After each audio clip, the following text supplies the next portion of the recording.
अस्सलाम वालेकुम स्टूडेंट्स। मुतालिया पाकिस्तान जमात नहम बाब नंबर 3 जिसका नाम है ज़मीन और माहौल, जिसको इंग्लिश में कहते हैं लैंड एंड एनवायरनमेंट। तीसरा चैप्टर हमारा चल रहा है। हम आज जो डिस्कस करेंगे अहम माहौलियाती मसाइल और उनका हल। आज का हमारा टॉपिक यही है, जिसको इंग्लिश में कहते हैं major environmental hazards and their remedies, के अहम माहौलियाती मसाइल और उनका हल। माहौल के अंदर जो मसाइल पैदा होते हैं उन के बारे में हमने डिस्कस करना है, और उनको जो हल करने के हवाले से जो कोशिशें की जा सकती हैं, उन पे काबू पाने के लिए जो कोशिशें की जा सकती हैं, उन के बारे में आज हमने डिस्कस करना है। अहम माहौलियाती मसाइल, माहौल का वर्ड यहाँ पे आ रहा है, माहौलियाती निकला हुआ है वर्ड माहौलियाती से। तो माहौल का सबसे पहले हमें पता होना चाहिए कि माहौल की तारीफ़ क्या है, माहौल से हम क्या मुराद लेते हैं। माहौल से मुराद किसी जानदार के इर्द गिर्द का जो इलाका है वो क्या कहलाता है, उस जानदार का माहौल कहलाता है। वो जानदार इंसान भी हो सकता है, वो जानदार एक पौधा भी हो सकता है, वो जानदार एक कोई और जानवर भी हो सकता है। इंसान भी एक, man as a social animal, इंसान भी क्या है, एक मशरती जानवर है। तो मतलब कि मेरे इर्द गिर्द का जो इलाका है, जो चीज़ें हैं, चाहे वो कीड़े मकोड़े हैं, चाहे वो मेरे इर्द गिर्द दरख्त हैं, मतलब कि या मेरे इर्द गिर्द जितने भी कुछ जानवर हैं या इंसान वगैरह हैं, वो मेरा क्या कहलाते हैं, माहौल कहलाते हैं।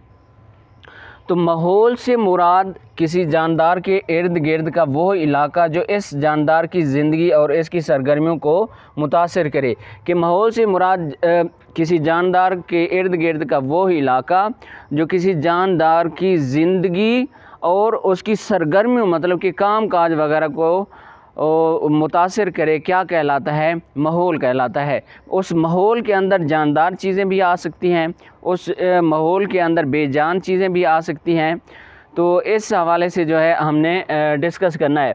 और माहौल के अंदर जहाँ पे कोई जानदार रह रहा होता है उसको मसाइल का भी सामना करना पड़ता है। तो इस हवाले से देखते हैं कि आपकी किताब क्या कहती है। आपको रीड भी कराते जाएंगे और आपको समझाते भी जाएंगे। टॉपिक है हमारा अहम माहौलियाती मसाइल और उनका हल, major environmental hazards and their remedies. माहौल से मुराद किसी जानदार के इर्द गिर्द का वो इलाका जो उस जानदार की ज़िंदगी और उसकी सरगर्मियों को मुतासिर करे। माहौल जिसमें तिब्बी खदोखाल, आबो हवा, मिट्टी और कुदरती नबातात वगैरह शामिल हैं, इंसानी ज़िंदगी पर गहरा असर डालता है। कि तिब्बी खदोखाल मतलब कि जो ज़मीनी चीज़ें हैं वो भी इस चीज़ में आते हैं माहौल में। आबो हवा मतलब कि सर्दी गर्मी, जिस तरह की आबो हवा वो भी क्या कहलाती है, माहौल के अंदर शामिल होती है। मिट्टी एक बेजान चीज़ है, जैसे मैंने कहा है कि चाहे वो जानदार चीज़ें हों या बेजान चीज़ें हों, किसी जानदार के इर्द गिर्द जितनी भी चीज़ें होंगी वो क्या कहलाएंगी, माहौल कहलाएंगी। और कुदरती नबातात मतलब कि पौधे वगैरह शामिल हैं। इंसानी ज़िंदगी पर गहरा असर डालता है। इंसान की वो तमाम सरगर्मियाँ जो वो किसी इलाके में सर अंजाम देता है, चाहे मुआशी हूँ मतलब कि कारोबारी हूँ, या सियासी, या मतलब कि लोगों के साथ लेन देन वाला जो ताल्लुक़ है, समाजी हूँ, जो माशरे के अंदर समाज के अंदर जो सरगर्मियाँ सर अंजाम दी जाती हैं, काम काज वगैरह किए जाते हैं, या मजहबी मतलब कि इबादत वगैरह की जाती हैं। मशरती हूँ मतलब कि माशरे के अंदर रहन सहन के लिए जो काम काज वगैरह किए जाते हैं, या इक़्तिसादी कुदरती माहौल इन सरगर्मियों पर अपना असर छोड़ता है। माहौलियाती मसाइल से मुराद वो तमाम मसाइल हैं जो माहौल के नामुवाफ़िक या गैर मौजू होने से पैदा होते हैं। माहौलियाती मसाइल से मुराद कि एक जानदार एक माहौल के अंदर रह रहा है और उस के इर्द गिर्द जो है कोई ख़राबी पैदा हो जाती है, या वो दरख्त वहाँ से ख़त्म होना शुरू हो जाते हैं।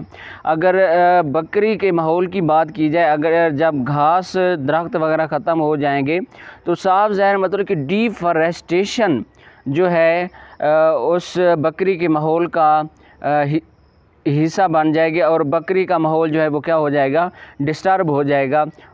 मतलब कि घास का ख़त्म होना जानवरों के लिए क्या है, एक माहौलियाती मसला है।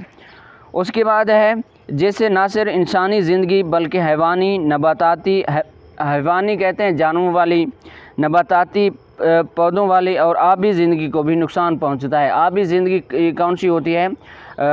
पानी के अंदर रहने वाले जो जानदार हैं वो क्या कहलाते हैं? आबी ज़िंदगी वाले जानदार कहलाते हैं। आब से निकला हुआ वर्ड है आबी, आब कहते हैं पानी को।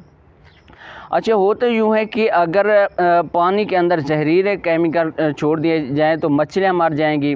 तो ये क्योंकि उस मछलियों के माहौल के अंदर, मछलियों का माहौल कौन सा है? आबी माहौल है, पानी वाला माहौल है। उसके अंदर जहर फैल जाएगा, जहर फैलने की वजह से उनका माहौल जो है डिस्टर्ब हो जाएगा। ये भी क्या हो जाएगा? एक माहौलियाती मसला हो जाएगा।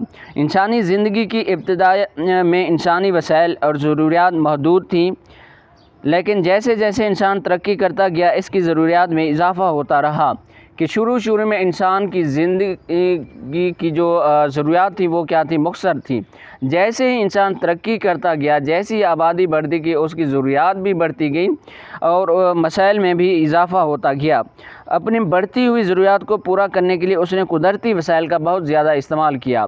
कि उसने जैसे कपड़ा, रोटी, रिहाइश वगैरह, लकड़ी, खाना पकाने के लिए जितनी भी चीज़ें मतलब की ज़रूरत थी, उसने इन ज़रूरत को पूरा करने के लिए इंसान ने दरख्तों को काटना शुरू कर दिया, गैस का इस्तेमाल शुरू कर दिया, तेल का इस्तेमाल शुरू कर दिया। इन गैस के इस्तेमाल से, तेल के इस्तेमाल से क्या हुए? आलूदगी फैली। जो आलूदगी क्या है? एक माहौलियाती मसला है। इस बेदरेग इस्तेमाल से ना सिर्फ वसाइल तेज़ी से काम होना शुरू हो गए। वसाइल मतलब कि लकड़ी अगर इस्तेमाल कर रहे हैं तो दरख्तों को मुसलसल काटा जा रहा है। जब दरख्तों को ज़्यादा काटा जाएगा तो साफ ज़ाहिर है दरख्त ख़त्म हो जाएंगे। जब दरख्त ख़त्म होंगे तो ऑक्सीजन की कमी होगी। ऑक्सीजन की जब कमी होगी तो साफ ज़ाहिर है सांस की बीमारियां वगैरह फैलेंगी, हवाई आलूदगी वगैरह फैलेगी। बल्कि उनके इस्तेमाल से माहौल भी मुतासिर हुआ। माहौल कैसे मुतासिर हुआ? जब तेल वगैरह इस्तेमाल किया जाए, तेल एक कुदरती चीज़ है ना, ज़मीन से निकाला जाता है।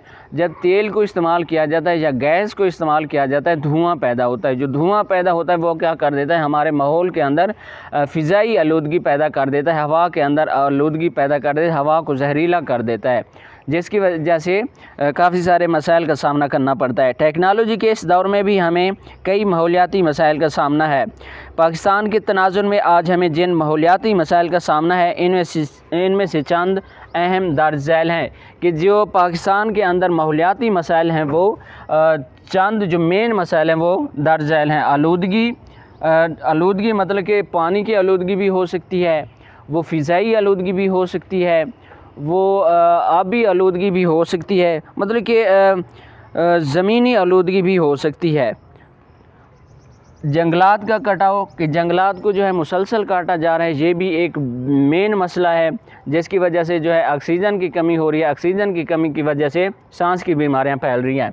ज़मीन का सहरा में तब्दील होना, जब दरख्तों को ज़्यादा काट लिया जाएगा तो साफ ज़ाहिर जो ज़मीन है उसके अंदर जो है ज़मीन सहरा में तब्दील होना शुरू हो जाएगी, रेतीले इलाके में तब्दील होना शुरू हो जाएगी, एक वैरान बंजर सी ज़मीन बन जाएगी।